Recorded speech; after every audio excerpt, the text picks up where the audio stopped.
గణేశాయ నమః, గాయత్రీదేవ్య నమః, మహాసరస్వతి నమః, మాతాపితృభ్యో నమః. ముందుగా ప్రేక్షక వీక్షణ భాషలందరికీ కూడా సంక్రాంతి శుభాకాంక్షలు. ఈ పండుగలు మీరందరూ ఆనందంగా జరుపుకోవాలి అని మనస్ఫూర్తిగా ఆశిస్తూ, ఇక 11వ తారీఖు జనవరి 2026 నుండి 17వ తారీఖు జనవరి 2026 వరకు కూడా ఈ వారం ద్వాదశ రాశుల వారికి కూడా ఎలా ఉండబోతుందో చూద్దాం. ఇక మకర రాశి వారి యొక్క ఫలితాలు. అయితే ఈ వారం మీ గోచార గ్రహగతులు కనుక చూసుకున్నట్టయితే కాస్త మిశ్రమ ఫలితాలు కనపడుతూ ఉన్నాయి. అయితే మీకోసం కన్నా కుటుంబం కోసం, పిల్లల కోసం, బంధువుల కోసం, స్నేహితుల కోసం, ప్రేమించిన వాళ్ళ కోసం బాగా తాపత్రయపడతారు. అలాగే స్నేహితుల విషయంలో కూడా చాలా వ్యవహారాలు, అంటే వాళ్ళ కోసం బాగా ఏదైనా వాళ్ళకి ప్రోత్సాహం ఇవ్వడం కానీ, సహాయం చేయడం కానీ బాగా చేస్తారని చెప్పచ్చు.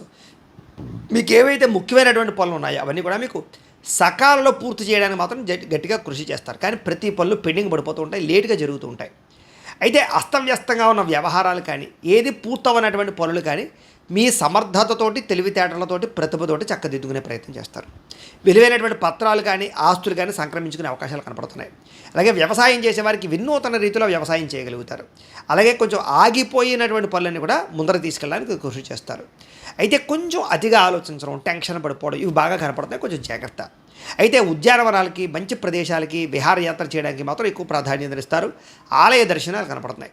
గొప్పవారితోటి స్నేహం చేయడం వల్ల, గొప్ప వ్యక్తులతోటి మీ యొక్క కష్ట సుఖాలు పంచుకోవడం వల్ల కూడా మీ సమస్యలు పరిష్కారం దొరుకుతుంది. అలాగే ఏదైనా అనారోగ్య సమస్యలు ఉంటే కనుక ఆయుర్వేద వైద్యం కానీ, నాటు వైద్యం కానీ, లేకపోతే వైద్య విధానాలు మార్చడం ద్వారా కూడా మీరు ఆరోగ్యాన్ని కాపాడుకునే ప్రయత్నం చేయొచ్చు. ప్రతి చిన్న విషయానికి చాలా ఆటంకాలు ఎదురైనా కూడా చెట్ట చివరికి విజయం మీదే, కాబట్టి కష్టపడండి. అలాగే పూల మొక్కలు, నర్సరీలు అలాంటి వ్యాపారస్తులకు ఎక్కువ లాభాలు కనపడుతూ ఉన్నాయి. అలాగే స్వీట్ షాపులు, పండ్ల షాపులు అమ్మే వారికి లాభాలు ఉన్నాయి. అలాగే ఎటువంటి సమస్యనైనా సరే ధైర్యంగా ఎదుర్కొనే ప్రయత్నం చేయగలుగుతారు. ప్రారంభించినటువంటి ప్రతి పనిని కూడా చాలా తొందరగా పూర్తి చేయగలుగుతారు. చాలా రకాల అపాయాలు, సమస్యలు, ప్రమాదాల నుంచి కూడా బయటపడగలుగుతారు అని చెప్పచ్చు. అయితే ఎవరితోనైనా మాట్లాడేటప్పుడు అనవసరమైన విషయాలు మాట్లాడకండి, గొడవలు పడకండి. అలాగే భవిష్యత్తు గురించి మాత్రం, అంటే భవిష్యత్తులో మీకు ఆదాయం తెచ్చేటటువంటి పెట్టుబడులు పెట్టగలుగుతారు. పాలసీలు కట్టడం కానీ, ఇన్సూరెన్స్లు కట్టడం కానీ ఇలాంటివి అన్నమాట. అలాగే ముఖ్యమైనటువంటి వస్తువులు కానీ, వాహనాలు కానీ, యంత్ర పరికరాలు కానీ, భూములు కానీ, గృహాలు కానీ కొనుగోలు చేయడానికి అవకాశాలు లభిస్తాయి. సంతానం కోసం ఎక్కువ ఖర్చు పెడతారు. సంతాన అభివృద్ధి కోసం బాగా ప్రాకులాడతారు. ఎప్పటి నుంచో ఎదురు చూస్తున్నటువంటి అప్పులన్నీ తీరతాయి. కొత్త రుణాలు మంజూరు అవడం కోసం ప్రయత్నం చేసినా సరే కొత్తగా రుణాలు మంజూరు అవుతాయి. వ్యాపారాలు పెట్టడానికి, ఉద్యోగాలు చేయడానికి, లేదా వ్యాపారపరంగా వృద్ధిలోకి రావడానికి చేసే రుణాలు కలిసి వస్తాయని చెప్పచ్చు. నిరుద్యోగులకి దూర ప్రాంతాలు ఉద్యోగ అవకాశాలు కనపడుతున్నాయి.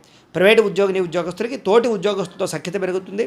పనితీరు అందరికీ నచ్చుతుంది, అధికారులకు నచ్చుతుంది. మిమ్మల్ని బాగా ఉన్నత స్థాయికి తీసుకెళ్తారు. ఆస్తి వివాదాలు, కోర్టు వివాదాలు పరిష్కారాలు అవుతాయి. ఎప్పటి నుంచో తీరని కోరికలు నెరవేరుతాయి. మీరు ఆశించిన దానికన్నా ధనప్రాప్తి అయితే కనపడుతోంది. మొండి బకాయిలు అయితే వసూలు అవుతాయి.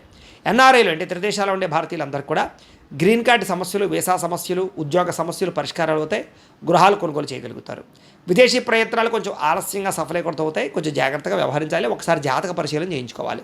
ఇక వివాహ ప్రయత్నాలు కూడా తొందరగా కుదరవు, లేటుగా కుదిరితే కంగారు పడిపోకండి. దానికి కూడా జాతకాలు చూపించుకోండి. ఇక విడిపోయినటువంటి ప్రేమికులు కలుస్తారు. భవిష్యత్తు గురించి బాగా మంచి నిర్ణయాలు తీసుకోగలుగుతారు. సమయానికి అనుకున్న పనులు పూర్తవుతాయి. ఆహారపు అలవాట్లలో మార్పు తీసుకురావడము, వ్యాయామాలు చేయడము, అలాగే ఆరోగ్యం పట్ల ఆసక్తి బాగా పెరుగుతుంది. భార్యాభర్తల మధ్య కూడా కలయికలు, మైత్రి, అనుబంధం ఏర్పడి గొడవలు చాలా శాతం తగ్గుతాయి. కుటుంబ సమస్యలు కూడా చాలా తొందరగా పరిష్కరించుకోగలుగుతారు. అలాగే ప్రేమించినటువంటి వారి కోసం బాగా తాపత్రయపడతారు. అలాగే ప్రేమించిన వాళ్ళ కోసం త్యాగాలు చేసే పరిస్థితి కనపడుతోంది. అలాగే స్త్రీ పురుష వ్యామోహాలు బాగా పెరిగిపోతున్నాయి కాబట్టి కొంచెం జాగ్రత్తగా వివాహేతర సంబంధాలకు దూరంగా ఉండండి. అనవసరమైనటువంటి వ్యామోహాలకు దూరంగా ఉండండి. ఇక విద్యార్థులు కూడా మంచి అవకాశాలు రాబోతున్నాయి. పరీక్షా ఉత్తీర్ణత కనపడుతోంది. కాలేజీలో, స్కూళ్ళలోనూ కూడా మీరు అనుకున్నటువంటి టార్గెట్లు రీచ్ అవ్వగలుగుతారు. ప్రాజెక్ట్ వర్క్లు కంప్లీట్ చేయగలుగుతారు.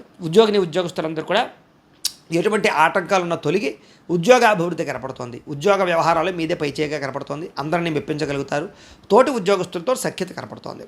స్త్రీలకి భర్తతో ప్రేమానురాగాలు పెరుగుతాయి. మానసిక ఉత్తేజం కనపడుతోంది. అలాగే ఇంట్లో సమస్యలు పరిష్కారాలు అవుతాయి. ధనప్రాప్తి కనపడుతోంది. వ్యాపారస్తులు వ్యాపారపరంగా ధనప్రాప్తితో పాటుగా ఆర్థిక వృద్ధి కనపడుతోంది. సొంత నిర్ణయాలు తీసుకుని వ్యాపారంలో మంచి లబ్ధిని అయితే పొందగలుగుతారు. భవిష్యత్తు గురించి అంచనా వేయగలుగుతారు. చక్కని పెట్టుబడులు పెట్టగలుగుతారు. మొండి బకాయిలు వసూలు అవుతాయి. రుణాలు చాలా శాతం తగ్గుతాయి. ఏది ఏమైనా కూడా ఒక్కసారి మీ పర్సనల్ జాతకం కూడా ఎలా ఉందో ఒకసారి చూపించుకుని, ఏదైనా దోషాలు ఉంటే వాటికి పరిహారాలు చేయించుకుని ముందడి వేసినట్లయితే మీకు రాబోయే రోజులు ఇంకా శుభప్రదంగా ఉంటాయి అని తెలియజేస్తూ